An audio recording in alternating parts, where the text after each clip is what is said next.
श्री सद्गुरु महाराज की जय। श्री सद्गुरु महाराज की जय। श्री सद्गुरु महाराज की जय। यह तो घर है प्रेम का,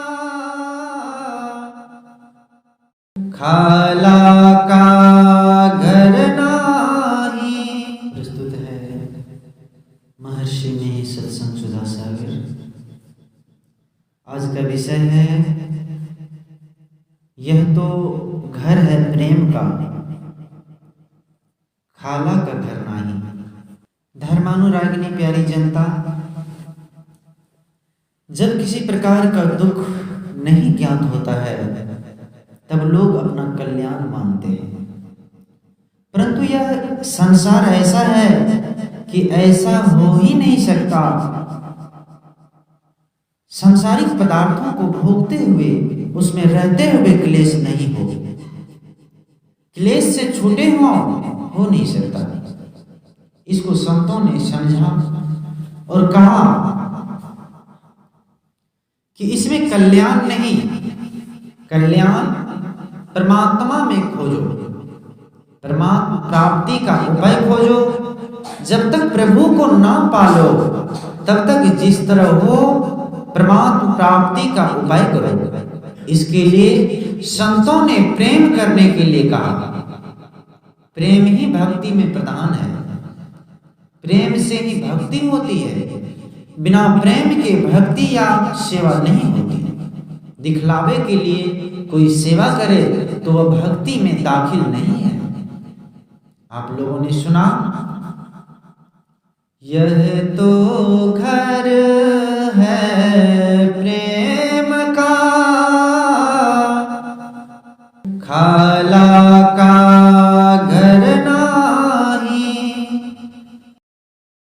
शीस उतारे भूई धरे, तब बैठे घर माही।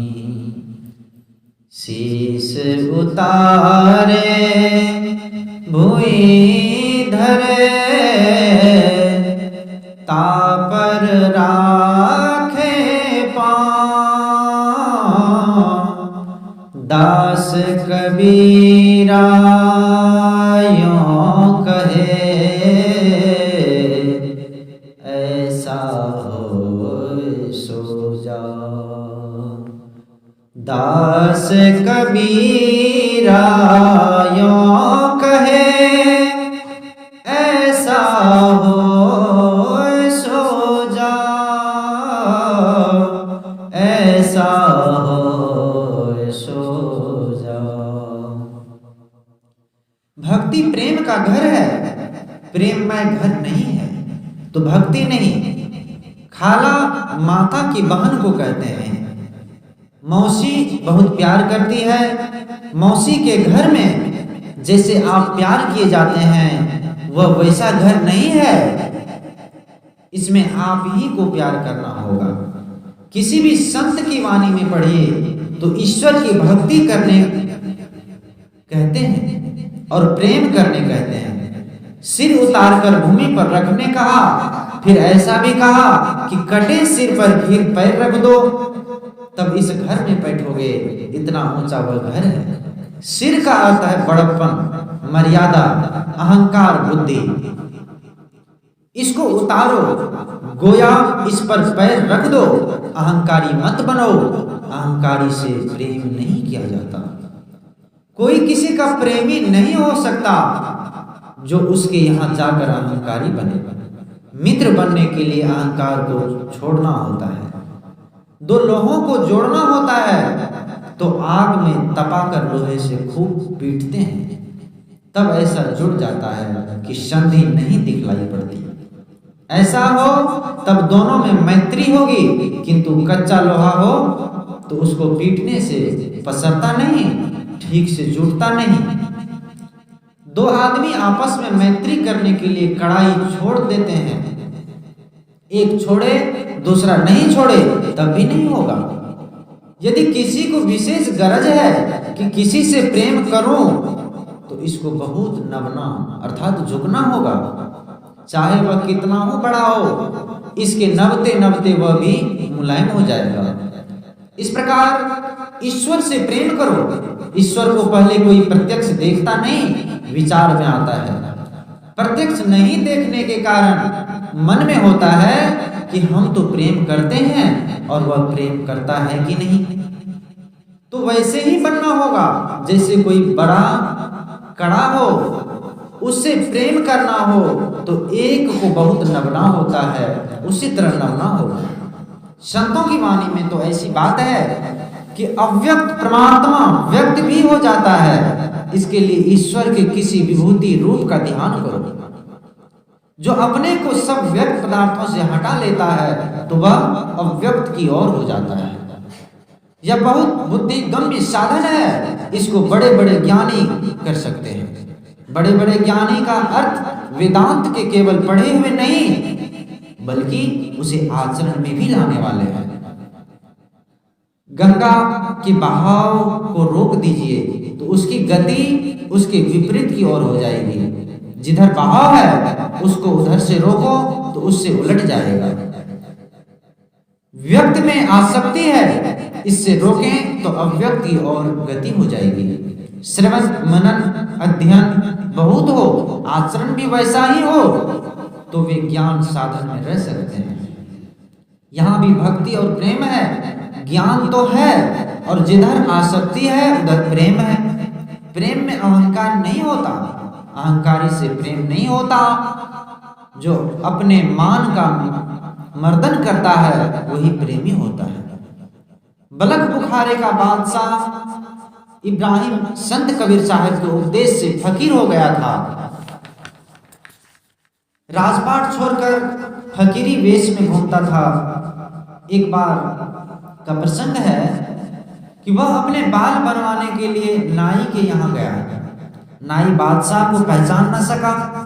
उसका नियम था कि जो जिस कर्म में उसके पास आता था उसकी हजामत वह उसी कर्म से बनाता था। नाई ने एक पात्र अपने पास रख रखा था। जिस समय बादशाह वहां पहुंचा उसके पूर्व से ही कई लोग वहां पहुंच चुके थे। बादशाह ने उन लोगों को देखकर सोचा कि इतने लोगों की हजामत बनाकर तब हजाम मेरी हजामत बनाएगा, क्यों नहीं और लोगों से अधिक पैसे हजाम को देखकर इन लोगों से पहले ही बाल बनवा लूं। ऐसा सोचकर बादशाह ने हजाम के पात्र में एक असरफी रख दी। हजाम ने उस असरफी को उठाकर अपनी जेब में रख लिया, किंतु उसका बाल उस समय नहीं बनाकर जब उसकी बारी आई तब बनाया। नाई के इस व्यवहार से बादशाह के मन में दुख नहीं हुआ बल्कि खुशी हुई और सोचा कि अपने नियम में नाई पक्का है और मैं कच्चा हूं। अभी भी मेरे मन में अहंकार भरा हुआ है, इसको दूर करना चाहिए। इसी विचार में वह घूम रहा था। बादशाह को घर से निकले बहुत दिन हो गए थे, अतः शाहजादा के मन में चिंता हुई और उसने अपने पिता की खोज में सिपाही को भेजा। सिपाही को उससे भेंट हुई, किंतु वह उसको पहचान न सका क्योंकि बादशाह शाही लिबास में नहीं था। बादशाह फकीरी वेश में था। सिपाही ने फकीरी से पूछा, आप बादशाह इब्राहिम को जानते हैं जो कि राजपाट कुटुंब परिवार सब छोड़कर फकीर हो गए हैं? फकीर ने उत्तर दिया, वह कमबख्त इब्राहिम क्या फकीर बनेगा? वह तो मक्कार है, मक्कार। फकीर का वेश बनाकर घूमता है, उसके मन में अभी तक बादशाही की बूंद निकली नहीं है। अपने बादशाह की निंदा सुनकर सिपाही को क्रोध आया और उसने फकीर को खूब पीटा।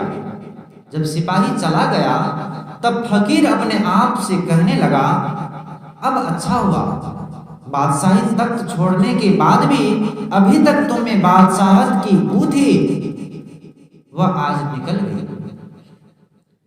ईश्वर के प्रेमी में अहंकार नहीं होता। तुम ईश्वर से प्रेम करो तभी कल्याण होगा। विषयों से प्रेम करके जितना कल्याण हुआ है सो अपने जान लो। ईश्वर भक्ति में ईश्वर का ज्ञान होना चाहिए।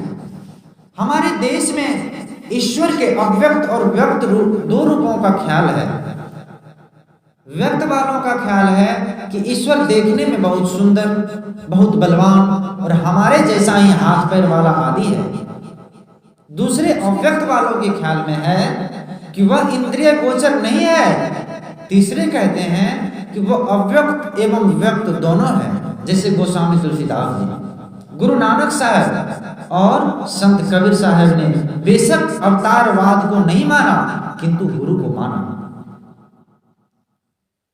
गुरु तो शुद्ध स्वरूप है, शिष्य तो माने देह, कहे कबीर गुरुदेव से कैसे बढ़े स्नेह।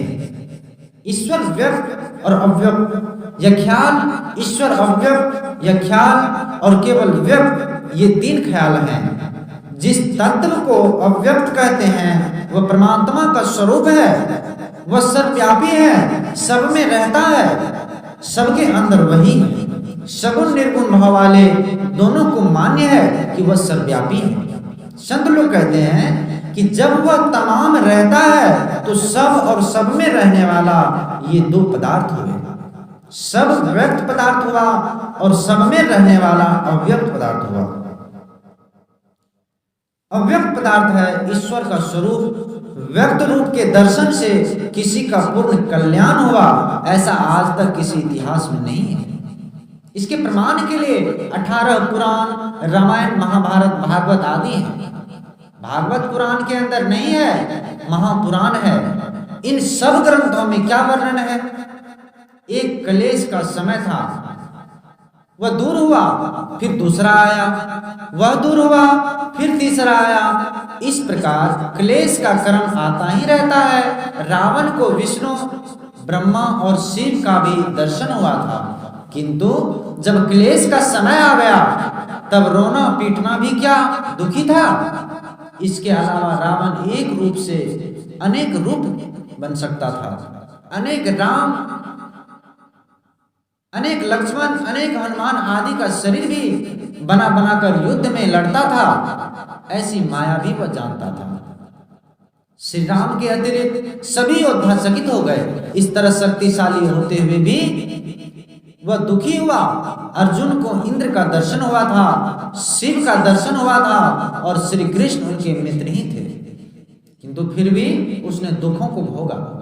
युधिष्ठिर ने धरातल पर और स्वर्ग में जाकर भी कर्मफल को भोगा। रामचरितमानस में है, गो गोचर जहां लगी मन जाई, सो सब माया जानो भाई। इन आंखों से जो कुछ देखिए वह माया है। इस माया में जो हानि लाभ है, दुख सुख का गुण है, वह तो होगा ही। जैसे लवण समुद्र में रहकर आप कहें कि पानी खारा नहीं लगे, कब संभव है? उसी प्रकार माया में जो गुण है उससे कैसे छूट सकते हैं? किंतु परमात्मा जो इंद्रियों से परे हैं उसमें ऐसी बात नहीं है। उसे इंद्रियों से नहीं पकड़ सकते हैं, शुद्ध सूरत से पकड़ सकते हैं। वहां माया नहीं है, फिर माइक दुख सुख कैसे हो? वही कल्याण है। पहले अव्यक्त भाव में नहीं रह सकोगे तो व्यक्त रूप में ईश्वर का भाव चाहिए, गुरु रूप में या अवतारी रूप में। कबीर साहब और गुरु नानक साहब ने गुरु रूप को ईश्वर रूप मानने कहा है। आप किसी भी अवतारी में ही वह भाव रखिए तो ठीक है, किंतु और लोग चलिए, किंतु और आगे चलिए, स्थूल से सूक्ष्म की ओर भी चलिए, ईश्वर के सूक्ष्म रूप में आसक्त होइए। श्रीमद् भागवत गीता बतला देती है कि ईश्वर का अनुर्नियाम रूप है। उपनिषद भी अनुर्नियाम कहती है, इसी को हम लोग बिंदु कहते हैं। यह दर्शन सूक्ष्म दर्शन है। स्थूल व्यक्त छूट गया, सूक्ष्म व्यक्त उपस्थित हो गया।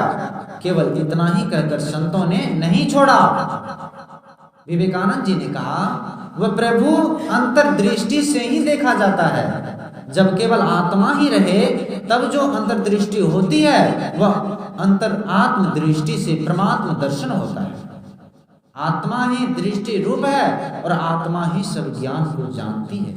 केवल चेतन आत्मा हो या अंग विहीन आत्मा से परमात्म स्वरूप की पहचान और प्राप्ति होती है। संत सुंदरदास जी कहते हैं, अंग बिना मिली संग बहुत आनंद बढ़ावे।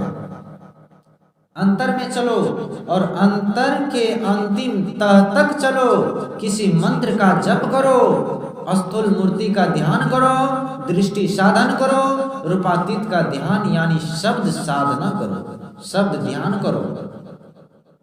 शब्द की समाप्ति में अव्यक्त की प्राप्ति होती है। यह एक सिलसिला है, इसी का वर्णन सभी संतों ने किया। संसार में व्यवहारिक ज्ञान भी होना चाहिए, इसलिए रामायण से पातिव्रत्य धर्म का पाठ सुनाया गया।